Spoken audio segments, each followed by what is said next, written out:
magacaygu waa xasan cabdiqaadir maxamuud kana tirsanaa shaqaalaha wasaaradda cadaaladda ee gobolka Sanaag ahaana runtii shaqaalaha dawladda ee ka howlgala wasaaradda cadaaladda ee gobolka muddo ku dhawaad 2 sano oo uu joogay barasaabka gobolka Sanaag in isdabar waxa ku socday runtii shaqaalaha dawladda oo aan ka mid ahay agajuuleen iyo waxa la yiraahdo runtii ku tacadi taasoo ahayd runtii shaqaalaha dawladda ee la moodo inay aragti ahaan yihiin kuwa xor ah ama runtii mabaadiidooda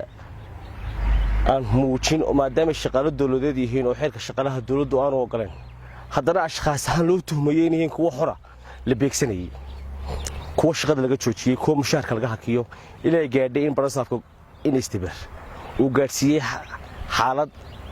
abuura oo runtii uu shaqaalaha dawladda aan ka mid ahay kula dagaalamayo oo ahayd inaan la shaqeyno ama la kulano xisbiga wadani gaar ahaan murashaxa iyo gudoomiyaha xisbiga wadani taasoo hay'adda shaqaaluhu runtii iyadoo ka fiirsan ay jirtay magacyo aan ka mid ahay anigu iyadoo runtii wax digniin la siin oo qoraal ah ama oral ah oo haba yaraatee aanay wax digniin aan ka hayn hay'adda shaqaalaha dawladdu inay gudida anshaxa hay'adda shaqaaluhu ay jirto khamiistii bisha labaad ahayd bisha haddeen ku jirnaa taasina runtii ay tahay mid tacadiya mid aan runtii sharci darro ah mid aan loo marin dariiqii saxda ah ee xaq u lahaa ee hay'adda shaqaaluhu iyo runtii institutionka dawladda ka tirsan iyadoo noogu garnaqaysay noogu dhaxaysay waxaan leeyahay waxay ahaataba arrinkaasi waa arrin runtii sharci darro u dhacay kamana xumiyo dee ku kalsoon dalkayga baan joogaa waxaan aaminsanahay darajadan shalay joogay mid ka macna weyn bariinaan gaari doono waxaan salleeyay in isdabar oo muddada gobolka joogay aan ognahay sidoo u bahdilay haakarkii haybadii dawladnimo ee barasaabnimo oo aan ognahay hal mashruuc muddada uu joogay gobolka fulay aanay jirin oo aan ognahay xaaladda amniga gobolka sidoo ugu fashilmay oo shaqadiisii ay hayaan madax dhaqameed iyo waayeel kale inuu haddana shaqo ka dhigtay inuu shaqaalaha dawladda ee u arkay inay yihiin kuwa aragtidooda ay xor tahay ula dagaalamo waa runtii arrin aad u liita waa foolxumo waa runtii wax aan ku habboonayn haybadda iyo hanaanka dawladnimo ee gobol isla markaana la keenay qof aan garanayn shaqadu hayo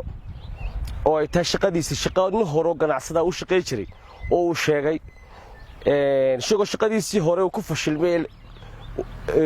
oo ninkii ganacsada u shaqeey jiray uu sheegay ayay dawladdan aqalgu guran yahay ay u magacaawday gobolka ugu baaxadda weyn dalka inuu gudoomiye ka ahaado wallayli nuusan oo aan garanayn hogaamin oo aan garanayn haybadda iyo hanaanka barasaabnimo iyo dawladnimo oo aan garanayn shaqada loo igmaday waan ka xunay runtii ayaan darrada ku dhacday bulshada gobolka Sanaag ee xukuumadda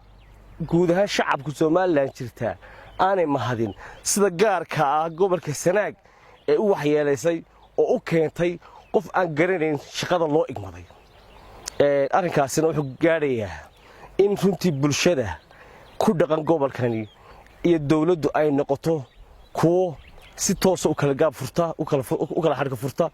oo aanay haba yaraatee wax wada shaqeynay wax maxaa rabbi idmo hanaan dawladnimo gobolka jirta aan hadeer bala dareemeyn hadhowna hoos u soo dhici doonto waxaan ka xumahay muddada uu istabar gobolka joogay inuu ka shaqeynayay dadkan abiyo oo wadaagta ee walaalaha ay halkan wada jooga ee ku wada dhaqan inuu kala qaybiyo oo magacyo u kala sameeyo waa barasaabkii u horeeyay bulshada intuu dhax yimaado u kala abtiriya oo magacyo u kala sameeya dawladduna waxay ku eeganayso garanmayno waxaan la moodaa inay raali ka gatay ficilkiisa haddaba waxaan ugu baaqaynaa bulshada ku dhaqan gobolka inay tashtaan oo walaalnimadooda iyo wada jirkooda ay u tashtaan inta uu imaraya caqli ka duwan caqligan hadeer gobolka jooga ee istibar xukuumadda dalka jirta oo guud ahaan ahmiyaddan dalku mahadina waxaan ugu baaqaynaa bulshada inay isdiiwaan geliyaan oo kaarka codbixinta qaataan siday Britoole codkooda ugu bedelaan kaligi taliyahan dalka maanta jooga